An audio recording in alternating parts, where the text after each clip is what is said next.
สวัสดีครับสัปดาห์ที่ผ่านมานี้ต้องบอกว่าเป็นอะไรที่น่าปวดหัวมากเลยนะครับสำหรับตลาดการเงินคือมันเหมือนกับว่ามีพลังสองอย่างที่พยายามจะดึงตลาดไปคนละทิศคนละทางพร้อมๆกันเลยแล้วคำถามก็คือมันเกิดอะไรขึ้นกันแน่ทำไมตลาดในสัปดาห์นี้มันถึงได้ดูสับสนวุ่นวายขนาดนี้เอาละครับเดี๋ยวเราจะมาหาคำตอบไปพร้อมๆกันคือมันเหมือนมีเชือกสองเส้นที่กำลังชักแย่กันอยู่แหละครับฝั่งหนึ่งเนี่ยเป็นความเครียดระยะสั้นจากปัจจัยมหาภาคไม่ว่าจะเป็นราคาน้ำมันที่พุ่งขึ้นความตึงเครียดทางการเมืองแล้วก็ความกลัวเรื่องเงินเฟ้อที่กลับมาอีกครั้งแต่อีกฝั่งหนึ่งกลับเป็นเรื่องของนวัตกรรมระยะยาวที่ยังคงเดินหน้าไปอย่างไม่หยุดยั้ง ทั้งเรื่องของ AI ระบบจ่ายเงินดิจิทัลหรือแม้แต่เทคโนโลยีด้านสุขภาพโอเคครับเรามาเริ่มกันที่พลังแรกก่อนเลยปัจจัยมหาภาคที่ในสัปดาห์นี้มันเปรียบเสมือนค้อนยักษ์เลยนะครับที่ฟาดเปรี้ยงลงมากลางตลาดแล้วก็สั่นคลอนความเชื่อมั่นของนักลงทุนไปแบบเต็มๆถ้าเราไปดูไทม์ไลน์ของสัปดาห์ที่ผ่านมาเนี่ยจะเห็นเลยว่าอารมณ์ของตลาดนี่มันสวิงสุดๆเลยครับคือเริ่มต้นสัปดาห์วันจันทร์เนี่ยเหมือนจะมีความหวังขึ้นมาหน่อยแต่แล้วความเชื่อมั่นมันก็ค่อยๆหายไปจนกระทั่งพังทลายลงมาอย่างชัดเจนในวันพฤหัสแล้วพอเรามาดูตัวเลขจริงๆเนี่ยมันยิ่งตอกย้ำภาพนั้นเลยครับทั้งดัชนี NASDAQ แล้วก็ S&P 500จะเห็นเลยว่าโดนเทขายหนักมากโดยเฉพาะช่วงวันพฤหัสกับวันศุกร์สุดท้ายแล้วทั้งสัปดาห์เนี่ย NASDAQ ปิดลบไป 1.3% ส่วน S&P 500ก็ลบไป 1.6% เลยทีเดียว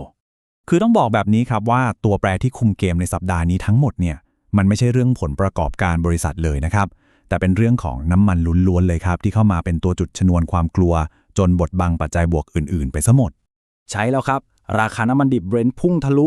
$100ต่อแบเรลเป็นครั้งแรกนับตั้งแต่สิงหาคมปี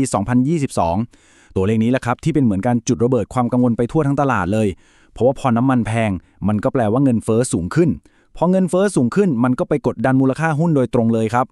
แต่ในขณะที่ทุกคนกำลังตื่นตระหนกกับเรื่องปัจจัยมหาภาคอยู่นั้นรู้ไหมครับว่ามันมีอีกพลังหนึ่งที่กำลังทำงานของมันไปอย่างเงียบๆอยู่เบื้องหลังมันก็คือเครื่องยนต์ที่เรียกว่านวัตกรรมนั่นเองถึงแม้ว่าภาพรวมตลาดจะดูไม่ดีเลยนะครับแต่เทรนด์การเปลี่ยนแปลงเชิงโครงสร้างระยะยาวยังคงเดินหน้าต่อไปครับไม่ว่าจะเป็นเรื่อง AI ที่ตอนนี้เริ่มมีคอขวดใหม่ๆเกิดขึ้นจากเดิมที่มองแค่ GPU ตอนนี้ต้องมองไปถึงหน่วยความจำและพลังงานแล้วหรือจะเป็น Mercado Libre ที่ลงทุนมหาศาลกับเครือข่ายโลจิสติกส์ในประเทศตัวเอง Mastercard ที่เดินหน้าเรื่องระบบการชำระเงินดิจิทัลเต็มที่หรือแม้แต่ Datadog ที่ต้องสร้างศูนย์ข้อมูลในอังกฤษเพื่อรองรับกฎหมายข้อมูลท้องถิ่นมันน่าสนใจมากนะครับว่าแม้แต่เรื่องที่ดูเหมือนจะล้ำยุคที่สุดในตลาดอย่าง AI เนี่ยสุดท้ายแล้วมันก็หนีไม่พ้นเรื่องของสินทรัพย์ที่จับต้องได้ในโลกความเป็นจริงอยู่ดีคือนวัตกรรมมันไม่ได้ลอยมาจากอากาศนะครับมันต้องอาศัยทรัพยากรจริงตัวอย่างชัดๆเลยก็คือเจ้า High Bandwidth Memory หรือ HBM นี่แหละครับพูดง่ายๆมันก็คือแรมประสิทธิภาพสูงที่จำเป็นมากๆสำหรับชิป AI ตอนนี้เนี่ยการหา HBM มาให้ได้เพียงพอกลายเป็นคอขวดสำคัญสุดๆของการเติบโตในวงการ AI ไปแล้วครับมันไม่ใช่แค่เรื่องการมี GPU พอหรือไม่พออีกต่อไปแต่ต้องดูกันทั้งระบบเลยทีนี้พอเรามี2พลังที่มันสวนทางกันแบบนี้แล้วตลาดจะประเมินมูลค่าของโลกที่มันซับซ้อนขนาดนี้ยังไงน่าคิดนะครับเดี๋ยวเรามาดูกันคือมันมีลำดับเหตุการณ์ของมันอยู่นะครับสำหรับการช็อคของตลาดยุคใหม่เนี่ยมันเริ่มจากข้อจำกัดทางกายภาพจริงๆอย่างแรกเลยครับไม่ว่าจะเป็นเส้นทางขนส่งมีปัญหา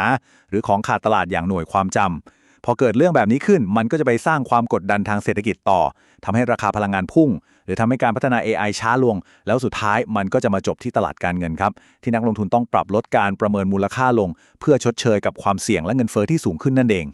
มันมีคำพูดหนึ่งที่ผมว่าสรุปสถานการณ์สัปดาห์นี้ได้ดีมากๆเลยครับเขาบอกว่าตลาดเนี่ยยังฝันถึงโลกของซอฟต์แวร์แต่โลกความเป็นจริงมันยังคงขับเคลื่อนด้วยระบบทางกายภาพโอ้โหคมมากเลยครับฉะนั้นนะครับบทสรุปสำคัญของเรื่องนี้ก็คือนวัตกรรมมันไม่ได้หยุดนะครับมันยังเดินหน้าต่อไปแต่มันแค่ต้องทำงานอยู่ในโลกที่มันโหดขึ้นมีข้อจำกัดมากขึ้นก็เท่านั้นเองเส้นทางมันอาจจะไม่ได้โรยด้วยกลีบกุหลาบเหมือนเมื่อก่อนและนั่นก็เลยนำมาสู่คำถามสุดท้ายที่น่าขบคิดครับว่าในโลกที่มันไม่แน่นอนแบบนี้หรือว่าจริงๆแล้วความสามารถในการปรับตัวและฟื้นตัวหรือ resilience เนี่ยมันจะกลายเป็นการเติบโตในรูปแบบใหม่ไปแล้วนี่คือบทเรียนสำคัญที่สัปดาห์ที่ผ่านผวนแบบนี้ได้สอนเราครับลองจินตนาการดูนะครับว่ามีบริษัทเทคโนโลยีแห่งหนึ่งทุ่มเงินหลายหมื่นล้านดอลลาร์เพื่อสร้างปัญญาประดิษฐ์หรือ AI ที่ฉลาดที่สุดในประวัติศาสตร์มนุษยชาติอืมฟังดูเหมือนจุดเริ่มต้นของยุคใหม่เลยนะคะ ใช่ไหมครับ คือทุกอย่างพร้อมหมด โค้ดสมบูรณ์แบบ โมเดลฉลาดล้ำลึกมาก แต่พอถึงเวลาจะกดสวิตช์เปิดใช้งานเนี่ย กลับพบว่าพวกเขาเปิดมันไม่ได้ครับ เอ๊ะทำไมล่ะคะ ระบบมีบั๊กเหรอคะ เปล่าเลยครับ คือโรงไฟฟ้าในเมืองนั้นผลิตกระแสไฟฟ้าให้ตัวเซิร์ฟเวอร์ไม่พอน่ะสิครับ โอ้โห แบบนี้คือตกม้าตายตอนจบในโลกกายภาพเลยนะคะเนี่ย ถูกต้องเลยครับ และนี่ไม่ใช่พล็อตหนังใส่ไฟล์ด้วยนะครับ แต่มันคือกำแพงแห่งโลกความจริงที่อุตสาหกรรมเทคโนโลยีกำลังพุ่งชนเขาอย่างจัง อ่ะฮะ ซึ่งเป็นเรื่องที่น่าตื่นตระหนกพอสมควรเลยสำหรับนักลงทุน ครับผม และนั่นคือสิ่งที่เราจะมาเจาะลึกกันในวันนี้ จากเอกสารวิเคราะห์ตลาด Week in Context EP4 นะครับ ค่ะ ซึ่งเป็นรายงานที่รวบรวมข่าวสารแล้วก็ทิศทางเศรษฐกิจในช่วงวันที่ 9 ถึง 13 มีนาคม 2026 ที่ผ่านมา เหมือนคนสับสนอย่างหนักนะครับ แบบว่าวันหนึ่งยิ้มรับข่าวดี อีกวันเทขายทิ้งเหมือนโลกจะแตกอะไรแบบนี้ใช่ไหมคะ เป๊กเลยครับ เราจะมาแยกแยะให้เห็นภาพชัดๆ ระหว่างความกลัวระยะสั้น จากปัจจัยมหาภาค กับนวัตกรรมระยะยาวที่มันยังคงเดินหน้าต่อไปครับ เป็นประเด็นที่สำคัญมากค่ะ เพราะว่าในโลกที่ข้อมูลมันล้นหลามแบบนี้ การเข้าใจบริบทหรือโครงสร้างที่แท้จริงเนี่ยจะช่วยให้เราไม่ตื่นตระหนกไปกับพาดหัวข่าวรายวันค่ะ เห็นด้วยอย่างยิ่งครับ งั้นเรามาเริ่มปูพื้นฐานกันก่อน ก่อนที่เราจะไปดูว่าเทคโนโลยีล้ำหน้าไปถึงไหน เราต้องเข้าใจสภาพแวดล้อมของมันก่อน ซึ่งก็คือเรื่องของตลาดมหาภาคหรือ macro sentiment นั่นเองค่ะ ใช่ครับ ข้อมูลในเอกสารระบุชัดเจนเลยว่า สัปดาห์ระหว่างวันที่ 9 ถึง 13 มีนาคม 2026 เป็นสัปดาห์ที่เหวี่ยงสุดๆ วันจันทร์นี้ตลาดพุ่งขึ้นมาเหมือนโล่งอกเลยนะครับ อ๋อ อาการแบบ relief rally ใช่ไหมคะ เพราะมีความหวังว่าสงครามในอิหร่านอาจจะยุติลง ใช่ครับ แต่พอมาถึงวันพฤหัสกับศุกร์ทุกอย่างกลับตาลปัดเลย ตลาดร่วงหนักมากครับ จบสัปดาห์เนี่ยดัชนี NASDAQ ติดลบไป 1.3% เลยครับ โห แล้ว S&P 500 ล่ะคะ เป็นยังไงบ้าง S&P 500 หนักกว่าอีกครับ ติดลบไปถึง 1.6%แถมมีเงินทุนไหลออกจากกองทุนหุ้นสหรัฐสูงถึง 7.77 พันล้านดอลลาร์เลยครับ โอ้โห 7.77 พันล้านเลยเหรอคะ ตัวเลขไม่ใช่น้อยๆเลยนะเนี่ย ครับ และตัวการสำคัญที่รายงานชี้เป้าไว้เลยก็คือน้ำมันครับ น้ำมันดิบ Brent ราคาพุ่งทะลุ$100ต่อแบเรลไปแล้ว เข้าใจแล้วค่ะ เดี๋ยวสิครับ ผมขอเบรกตรงนี้นิดนึง คือผมสงสัยว่า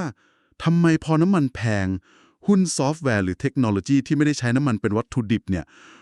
ถึงต้องโดนเทขายหนักขนาดนี้ด้วยเหรอครับ เนี่ยแหละค่ะ คือกลไกที่ซ่อนอยู่ คือเวลาที่ราคาน้ำมันพุ่งทะลุ$100เนี่ย มันไม่ได้แปลว่าแค่ค่าเติมน้ำมันรถของเราแพงขึ้นนะคะ อ่าฮะ แล้วมันกระทบอะไรอีกครับ น้ำมันคือตัวแปรหลักหรือ master variable ของต้นทุนทุกอย่างบนโลกค่ะ เมื่อต้นทุนขนส่งสูงขึ้น สินค้าทุกอย่างก็แพงขึ้นตาม อ๋อ มันก็เลยนำไปสู่ปัญหาเงินเฟ้อใช่ไหมครับ ใช่ค่ะ สิ่งที่ตลาดกลัวที่สุดคือเงินเฟ้อที่ยืดเยื้อ พอเงินเฟ้อไม่ยอมลง เฟดก็ไม่สามารถลดอัตราดอกเบี้ยลงมาช่วยกระตุ้นเศรษฐกิจได้ตามที่ตลาดหวังไว้ค่ะ เก็ตเลยครับ พอดอกเบี้ยยังคงศูนย์อยู่ ต้นทุนทางการเงินของบริษัทต่างๆ มันก็เลยสูงตามไปด้วย ถูกต้องค่ะ อ่าฮะ แล้วรายงานก็ระบุคำศัพท์คำหนึ่งที่น่าสนใจมากครับ คือคำว่า valuation compression หรือการบีบตัวของมูลค่าพื้นฐาน คำนี้เห็นบ่อยมากในช่วงหลังๆค่ะ แปลว่าการที่หุ้นตกหนักๆเนี่ยไม่ใช่เพราะบริษัทพวกนี้หาเงินได้น้อยลง หรือทำ product ออกมาห่วยลงใช่ไหมครับ ใช่เลยค่ะ นี่คือจุดที่หลายคนมักจะเข้าใจผิดกัน valuation compression อธิบายง่ายๆ คือ สมมุติบริษัท A ยังคงเก่งเหมือนเดิมทำกำไรได้มหาศาลเท่าเดิมเลยนะคะ ครับ แต่ป้ายราคาหรือมูลค่าที่นักลงทุนยอมจ่าย เพื่อซื้อบริษัทนั้นเนี่ยมันถูกกดให้ต่ำลงมาค่ะ สาเหตุเพราะดอกเบี้ยในตลาดมันสูงขึ้น อ๋อ นักลงทุนก็เลยมีทางเรื่องอื่นที่ปลอดภัยกว่าอย่างการเอาเงินไปฝากหรือซื้อพันธบัตรรัฐบาลใช่ไหมครับ เป๊ะเลยค่ะ เงินทุนมันก็เลยไหลของจากสินทรัพย์เสี่ยงอย่างหุ้น ตลาดกำลังเปลี่ยนโหมดจากการเลือกหุ้นรายตัวมาเป็นการบริหารความเสี่ยงแบบเหมารวมแทนค่ะ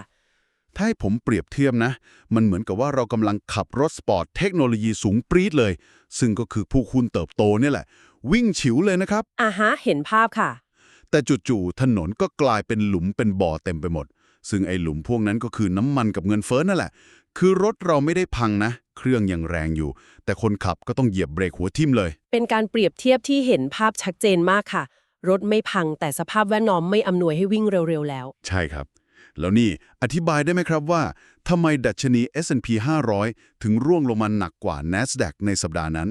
ทั้งที่เวลาตลาดกลัวเนี่ยคนมักจะเทขายหุ้นเทคโนโลยีก่อนใช่ไหมครับ เป็นข้อสังเกตที่เฉียบคมมากค่ะ การที่ S&P 500 ร่วงหนักกว่า บ่งบอกชัดเจนเลยว่า นี่ไม่ใช่แค่การเทขายหุ้นเทคโนโลยีนะคะ แต่มันคือการเทขายเศรษฐกิจโลกในภาพรวมค่ะ เพราะ S&P 500 มันรวมบริษัทดั้งเดิมไว้เยอะมากใช่ไหมครับ ใช่ค่ะ มีทั้งภาคการผลิต ธนาคาร พลังงาน ซึ่งพวกนี้ได้รับผลกระทบจากเงินเฟ้อและการชะลอตัวของการบริโภคโดยตรงเลย อ๋อ ในขณะที่บริษัทเทคโนโลยีใหญ่ๆ บางแห่ง ยังมีกระแสเงินสดที่แข็งแกร่งมากพอจะต้านทานแรงโน้มถ่วงนี้ได้ดีกว่านิดหน่อย ถูกต้องค่ะ ฟังแบบนี้แล้วภาพของตลาดมหาภาคดูสมเหตุสมผลขึ้นมากเลยครับ ทีนี้เรามาดูฝั่งเครื่องพ่นไฟหรือนวัตกรรมกันบ้าง ได้เลยค่ะ ปัญหาน้ำมันและการขนส่งในช่องแคบฮอร์มุสที่เราคุยกันเมื่อกี้มันนำเราไปสู่ความจริงข้อใหญ่ที่ว่า ไม่ว่าเทคโนโลยีจะล้ำแค่ไหน สุดท้ายโลกก็ยังถูกขับเคลื่อนด้วยข้อจำกัดทางกายภาพครับ หรือที่เรียกว่า physical bottlenecks นั่นเอง ใช่ครับ ข้อมูลจากรายงานชี้เลยว่า การเติบโตของ AI เนี่ยมันไม่ใช่แค่เรื่องของซอฟต์แวร์อีกต่อไปแล้ว แต่มันเป็นเรื่องของพลังงาน หน่วยความจำศูนย์ข้อมูล แล้วก็ระบบระบายความร้อนครับ โลกดิจิตอลกำลังพุ่งชนขีดจำกัดทางกายภาพอย่างจังเลยนะคะ ลองดูตัวอย่างมีครับ บริษัทอย่าง AMD ตอนนี้กำลังพยายามแย่งชิงหน่วยความจำที่เรียกว่า HBM3E จาก Samsung อย่างหนักเลย อ่ะฮะ เพราะอะไรคะ เพราะว่าชิป MI350 รุ่นใหม่ของพวกเขาเนี่ยต้องใช้ความจุสูงถึง 288 กิกะไบต์ต่อตัวเลยนะครับ โอ้โห เดี๋ยวสิคะ 288 กิกะไบต์ต่อชิปตัวเดียวเนี่ยนะ มันมากกว่าความจำสมาร์ทโฟนของดิฉันทั้งเครื่องอีกนะคะเนี่ย ฮ่าใช่ครับ ผมก็ตกใจเหมือนกัน ทำไม AI ถึงกระหายหน่วยความจำขนาดนั้นล่ะครับ คือแบบนี้นะคะ โมเดลภาษาขนาดใหญ่หรือ LLM ที่เราใช้กันทุกวันนี้ มันไม่ได้ต้องการแค่ชิปประมวลผลที่คำนวณเร็วอย่างเดียวค่ะ แล้วมันต้องการอะไรอีกครับ มันต้องการเส้นทางกว้างๆในการดึงข้อมูลมหาศาลมารวมกันในเสี้ยววินาทีค่ะ ตัว HBM ย่อมาจาก High Bandwidth Memory หน้าที่ของมันคือการสร้างถนน 10 เลน 20 เลน ให้ข้อมูลวิ่งเข้าออกได้ทันค่ะ อ๋อ เข้าใจละ ถ้าหน่วยความจำไม่พอ ชิปประมวลผลที่เก่งแค่ไหนก็ต้องนั่งรอข้อมูลเฉยๆ ใช่ไหมครับ ใช่เลยค่ะ นั่นที่เหตุผลที่มันกลายเป็นคอขวดของอุตสาหกรรมตอนนี้ และนี่คือจุดที่น่าสนใจมากๆ ครับคุณผู้ฟัง คือมันไม่ใช่แค่เรื่องหน่วยความจำนะ เอกสารยังพูดถึงศูนย์ข้อมูลหรือ Data Center ด้วยครับ มีประเด็นอะไรน่าสนใจในนั้นคะ ตอนนี้ Rack Server ขนาด 1 ตู้เนี่ยต้องการพลังงานสูงถึง 1 เมกะวัตต์ และต้องใช้สถาปัตยกรรมไฟฟ้าแบบ 800 VDC ครับ โอ้โห 800 โวลต์เลยเหรอคะ นั่นมันระบบจ่ายไฟระดับเดียวกับที่ใช้ชาร์จซูเปอร์คาร์ไฟฟ้าแบบเร่งด่วนเลยนะคะ ใช่ครับ คือไฟบ้านเราแค่ 220 โวลต์เองนะ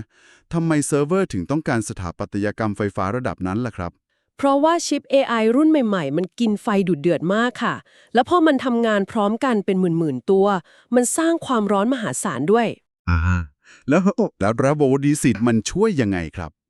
มันช่วยให้ส่งกระแสไฟฟ้าปริมาณมากๆ เข้าไปในพื้นที่จำกัดได้โดยที่ลดการสูญเสียพลังงานค่ะ แถมยังรองรับระบบระบายความร้อนด้วยของเหลว ที่ต้องใช้ปั๊มกำลังสูงๆอีกด้วยนะคะ ถ้าอย่างนั้นนวัตกรรมก็ไม่ได้หยุดลงเลย แต่มันกำลังเปลี่ยนผ่านจากการสร้างโมเดลทดลอง ไปสู่การดำเนินการระดับอุตสาหกรรมสิครับเนี่ย ถูกต้องค่ะ ผู้ชนะในยุคต่อไปอาจไม่ใช่คนที่มี AI เก่งที่สุดนะคะ แต่เป็นคนที่มีทัพทรัพยากรไฟฟ้าและชิปในมือมากที่สุดต่างหาก โอ้โห แปลว่าธุรกิจดิจิทัลหรือ AI สุดท้ายก็ต้องกลายร่างเป็นธุรกิจฮาร์ดแวร์โรงไฟฟ้า และบริษัทอสังหาริมทรัพย์เพื่อกว้านซื้อที่ดินทำศูนย์ข้อมูลใช่ไหมครับ ใช่ค่ะ มันหนีโลกความเป็นจริงไม่พ้นจริง แล้วมันไม่ได้มีแค่วงการ AI นะครับ ในรายงานยังมีกรณีของ Mercado Libre ยักษ์ใหญ่อีคอมเมิร์ซในละตินอเมริกาด้วย ๆอ่ะฮะ เขาทำอะไรคะ เขาลงทุนเงินสดกว่า 3.4 พันล้านดอลลาร์ในอาร์เจนตินาเลยครับ เพื่อสร้างคูเมืองทางโลจิสติกส์จนสามารถจัดส่งสินค้าได้ภายใน 48 ชั่วโมง อ่านสร้างระบบโลจิสติกขนาดนั้นต้องใช้เงินและเวลาเยอะมากเลยนะคะ ใช่ครับ หรือในฝั่งการแพทย์ บริษัทยาอย่าง Novo Nordisk ก็ต้องจับมือกับแพลตฟอร์ม Hims and Hers เพื่อควบคุมช่องทางการกระจายยาลดน้ำหนักอย่าง Wegovy และ Ozempic ด้วยครับ เป็นการคุมตั้งแต่ต้นน้ำยันปลายน้ำในโลกกายภาพเลย ใช่ครับ แม้แต่ Amazon Prime Air ก็เพิ่งถอนตัวจากกลุ่มพันธมิตรโดรนเชิงพาณิชย์เพื่อไปผลักดันมาตรฐานความปลอดภัยที่สูงขึ้นของตัวเอง ได้ยินมาว่าโดรนของเขาผ่านการบินหลบหลีกมาแล้วถึง 70,000 ครั้งเลยใช่ไหมคะ ข้อมูลเป๊ะมากครับ ใช่เลยครับ ถ้าเราเชื่อมโยงเรื่องทั้งหมดนี้เข้ากับภาพใหญ่นะคะ เราจะเห็นว่าโครงสร้างพื้นฐานในโลกจริงเนี่ยแหละ คือคูเมืองหรือโมดที่แข็งแกร่งที่สุด เก็ตเลยครับ คือเขียนแอปพลิเคชันขึ้นมา ใครๆก็ Copy Code ได้ แต่จะมาสร้างโกดังสินค้าหรือโรงไฟฟ้านี่มัน Copy กันไม่ได้ง่ายๆแน่นอน ถูกต้องค่ะต้องใช้ทั้งทุนและเวลาหลายปีเลยทีเดียว ครับ แล้วทีนี้เมื่อทรัพยากรทางกายภาพพวกนี้มันกลายเป็นของหายากและมีความสำคัญระดับชาติ รัฐบาลก็เลยต้องเข้ามาแทรกแซงครับ ฮะ ซึ่งนำไปสู่ประเด็นที่ว่า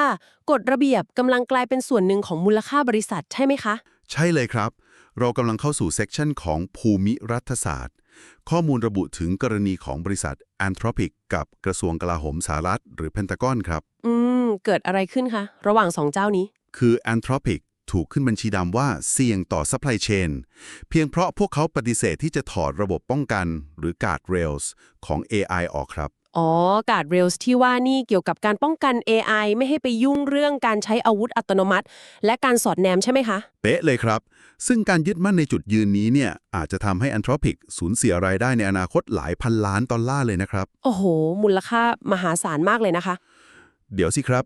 ผมขอตั้งข้อสังเกตหน่อย ปกติบริษัทเทคโนโลยีจะมองว่าตัวเองไร้พรมแดนใช่ไหมล่ะครับทำไมเขาไม่แค่มืนเพนตากอนแล้วไปขายให้บริษัทเอกชนล่ะครับ ต้องออกตัวก่อนนะคะว่าเรากำลังรายงานแบบเป็นกลาง 100%ไม่ได้ตัดสินว่าใครถูกใครผิดในเรื่องจริยธรรมนะคะ ครับผม เรามาวิเคราะห์ตามมุมมองของตลาดและแหล่งข้อมูลกันครับ คือเอกชนน่ะมีกำลังซื้อไม่มากพอที่จะหล่อเลี้ยงต้นทุนศูนย์ข้อมูลระดับหมื่นล้านดอลลาร์หรอกค่ะ ลูกค้ารายใหญ่ที่สุดก็คือรัฐบาลนั่นเอง อ๋อ พอเทคโนโลยีมันเป็นสเกลระดับประเทศ รัฐบาลก็เลยกลายเป็นตัวแปรสำคัญ ใช่ค่ะ และเรื่องนี้นำไปสู่คำถามสำคัญที่ว่า นักลงทุนจะประเมินมูลค่าบริษัทอย่างไร ในเมื่อความเสี่ยงทางการเมืองสามารถตัดรายได้บริษัทได้เพียงชั่วข้ามคืน ฟังดูเหมือนกับว่าแต่ก่อนบริษัทแข่งกันแค่ในสนามฟุตบอลที่มีกรรมการคอยเป่านกหวีดตามกติกานะ ฮะ แต่ตอนนี้รัฐบาลลงมาเปลี่ยนขนาดของสนาม แถมยังแก้กฎกติการะหว่างที่เกมกำลังเตะอยู่เลยหรือเปล่าครับ เปรียบเทียบได้เห็นภาพมากค่ะ ความน่าเชื่อถือหรือ trust จากรัฐบาลเลยกลายมาเป็นคูเมืองทางธุรกิจแบบใหม่ไปโดยปริยาย จริงด้วยครับ และในเอกสารยังมีอีกประเด็น คือกระทรวงพาณิชย์สหรัฐเพิ่งถอนร่างกฎหมายควบคุมการส่งออกชิป AI ชั่วคราวด้วยครับ ร่างที่เคยตั้งเพดานไว้ที่ 100,000 ถึง 200,000 ชิปนั่นน่ะเหรอคะ ใช่ครับ การถอนร่างชั่วคราวนี้ แสดงให้เห็นเลยว่าชิปได้กลายเป็นเครื่องมือต่อรองทางภูมิรัฐศาสตร์ไปแล้วอย่างสมบูรณ์แบบ แล้วมันส่งผลกระทบยังไงต่อบริษัทอื่นๆบ้างคะ ทุนมันก็หาทางออกของมันเองครับ ข้อมูลระบุว่า ByteDance ยอมลงทุนกว่า 2.5 พันล้านดอลลาร์ในมาเลเซียเลยนะครับ โห ย้ายฐานไปมาเลเซียเลยเหรอคะ ใช่ครับ ทำผ่าน Alolani Cloud พร้อมติดตั้งชิป B200 จำนวนถึง 36,000 ตัวเลย แปลว่าเมื่อถูกกีดการส่งออก โครงสร้างพื้นฐานทางเทคโนโลยีก็จะเปลี่ยนเส้นทางไปอยู่ที่ภูมิภาคที่เปิดรับแทนสินะคะ ถูกต้องครับ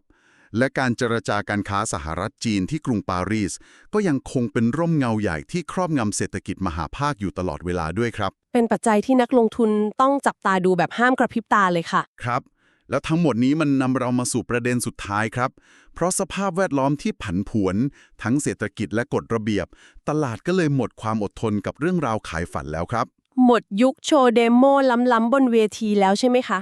ใช่เลยครับ ตลาดหันมาให้มูลค่ากับการใช้งานจริง หรือ real use case และการปรับตัวให้เข้ากับท้องถิ่นแทนครับ มีตัวอย่างที่น่าสนใจในเอกสารไหมคะ มีครับ อย่าง Palantir ที่จับมือกับ LG CNS ส่งทีมวิศวกรฝังตัวเข้าไปปรับปรุงระบบการผลิตและโลจิสติกส์ในโรงงานจริง ๆ เลยครับ คือเอา AI ไปแก้ปัญหาหน้างานจริงเลย ไม่ใช่แค่ทำ Presentation สวย หรืออย่าง Datadog ก็จับมือกับ Cohesity ทำระบบรักษาความปลอดภัยและกู้คืนข้อมูล เพื่อให้องค์กรมั่นใจว่า AI จะไม่เผลอไปทำระบบธุรกิจพังครับ เป็นการเปลี่ยนผ่านที่ฟีลแบบน่าเบื่อแต่ไว้ใจได้ จริง ๆ ครับ แล้วเรื่องพวกนี้ไม่ได้เกิดแค่ในวงการ AI นะครับ ฝั่งการเงินก็กำลังถูกสร้างใหม่แบบเงียบ ๆ เหมือนกัน อ้าว ทางฝั่งการเงินมีอัปเดตอะไรบ้างคะ Mastercard เพิ่งเปิดตัว Crypto Partner Program ร่วมกับพันธมิตรกว่า 85 รายเลยนะครับ เช่น Circle กับ PayPal โห เขาเน้นไปที่การเก็งกำไรคริปโตหรือเปล่าคะ ไม่เลยครับ เขาโฟกัสที่การโอนเงินข้ามประเทศและการชำระเงินระหว่างธุรกิจ หรือ B2B ล้วนๆเลยครับ อ๋อ เน้นการใช้งานจริงแบบเจาะจงเลย ใช่ครับ ฝั่ง Visa เองก็เปิดตัวบัตรร่วมกับ Bridge ซึ่งใช้งานได้จริงแล้วใน 18 ประเทศเลยนะครับ น่าทึ่งมากค่ะ แล้วทั้งหมดนี้มันแปลว่าอะไรล่ะคะ ในมุมมองของคุณ แล้วทั้งหมดนี้มันแปลว่าอะไร ผมขอมองแบบนี้นะครับ ทำไมยักษ์ใหญ่ด้านการเงิน ถึงยอมดึง stablecoin เข้ามาในระบบตัวเอง แทนที่จะแบนมัน อ่าฮะ มันเหมือนบริษัทแท็กซี่ที่รู้ว่าสู้ไม่ไหว ก็เลยยอมเอาระบบเรียกแอปพลิเคชันมาใช้ เพื่อไม่ให้ตัวเองสูญพันธุ์ใช่ไหมครับ เป็นการเปรียบเทียบที่ตรงเพ่งเลยค่ะ การปฏิวัติที่แท้จริงมักจะไม่ได้หวือหวา แต่มันแทรกซึมเข้าไปในระบบเดิมค่ะ อือหือและเอกสารยังพูดถึงคำว่าโลกาภิวัตน์แบบท้องถิ่น หรือ localized globalization ด้วยครับ มันคือการที่แบรนด์ระดับโลกต้องปรับตัวให้เข้ากับกฎระเบียบของแต่ละประเทศใช่ไหมคะ ถูกต้องครับ อย่าง Datadog ต้องไปสร้างศูนย์ข้อมูลในอังกฤษ เพื่อตอบสนองกฎหมาย Data Residency ที่บังคับให้รักษาข้อมูลไว้ในประเทศครับ ซึ่งการทำแบบนี้ได้ต้องใช้ทุนหนามากนะคะ สตาร์ทอัพเล็กๆทำไม่ได้แน่ ใช่ครับ หรืออย่างแบรนด์เครื่องดื่ม Celsius ที่บุกตลาดสเปน ก็ใช้วิธีจับมือกับพาร์ทเนอร์ท้องถิ่นอย่าง Suntory แทนที่จะลุยเองครับ ๆ นี่แหละค่ะ กฎระเบียบและระบบ localize ที่ดูยุ่งยากพวกนี้ กลับกลายเป็นข้อได้เปรียบของยักษ์ใหญ่หรือ incumbents ไปเลยค่ะ อ๋อ เพราะเขามีทุนหนาพอจะทำตามกฎหมาย และเจาะตลาดท้องถิ่นได้อย่างแนบเนียนนี่เอง ใช่ค่ะ ในขณะที่ผู้เล่นหน้าใหม่แค่เจอกำแพงกฎหมายก็อาจจะถอดใจแล้ว โอ้โห พอฟังมาถึงตรงนี้ผมว่าเราเห็นภาพรวมที่ชัดเจนมากเลยครับคุณผู้ฟัง ถ้าจะให้สรุปสิ่งที่เกิดขึ้นในสัปดาห์นั้น เราจะสรุปได้ว่ายังไงดีครับ ได้เลยค่ะ สรุปสั้นๆ คือตลาดสัปดาห์นี้กำลังตีราคาความจริง 2 ประการไปพร้อมๆ กันค่ะ อ่ะฮะ ความจริง 2 ประการมีอะไรบ้างครับ ข้อแรกคือปัจจัยมหาภาคกำลังย่ำแย่ลง ทั้งน้ำมันแพงและเงินเฟ้อ ซึ่งมันสร้างความหวาดกลัวและกดดันตลาดอย่างหนัก ครับ และข้อที่2ล่ะครับ ข้อที่ 2 คือเครื่องยนต์แห่งนวัตกรรมโครงสร้างพื้นฐานระยะยาว ไม่ได้ดับลงเลยค่ะ มันแค่กำลังเติบโตอย่างเป็นผู้ใหญ่มากขึ้น อืม ภายใต้ข้อจำกัดทางกายภาพและกฎระเบียบของรัฐบาลสินะครับ ถูกต้องค่ะ เพราะฉะนั้นการเทขายหุ้นในสัปดาห์นี้ จึงเป็นแค่การลดทอนมูลค่าจากความกลัว หรือ valuation compression เท่านั้น ใช่ค่ะ ไม่ใช่เพราะโครงสร้างเทคโนโลยีของโลกมันพังทลายลงแต่อย่างใด เยี่ยมเลยครับ ได้ความรู้และเห็นภาพกว้างขึ้นเยอะเลย ก่อนที่เราจะลากันไปในวันนี้ ผมมีคำถามหนึ่งที่ผุดขึ้นมาในหัว และอยากทิ้งท้ายให้ทุกคนลองนำไปคิดต่อกันดูครับ น่าสนใจค่ะคำถามว่าอะไรคะ คือถ้าโครงสร้างพื้นฐานทางกายภาพระดับหมื่นล้าน และการได้รับการอนุมัติจากรัฐบาล คือคูเมืองใหม่ของการทำธุรกิจในยุคต่อไปจริง อ่าฮะ ๆ แล้วพื้นที่ของสตาร์ทอัพเล็กๆ ที่ขับเคลื่อนด้วยแพชชั่น เริ่มต้นจากในโรงรถแบบในอดีตเนี่ยจะไปอยู่ตรงไหนในโลกใบนี้ครับ โอ้โห เป็นคำถามที่จี้จุดมากเลยค่ะ หรือว่าอนาคตของนวัตกรรมบนโลกเรา จะถูกผูกขาดโดยยักษ์ใหญ่ที่มีเงินมากพอ จะจ่ายค่าผ่านทางเหล่านี้เท่านั้น ลองเก็บไปคิดกันดูนะครับ เป็นประเด็นที่ชวนให้ติดตามต่อจริง ๆ ค่ะ ครับผมสำหรับวันนี้การเจาะลึกข้อมูลจาก Week in Context EP 4 ก็จบลงเพียงเท่านี้นะครับ หวังว่าทุกคนจะสนุกและได้ประโยชน์จากการพูดคุยของเรา วันนี้ลากันไปก่อน สวัสดีครับ สวัสดีค่ะ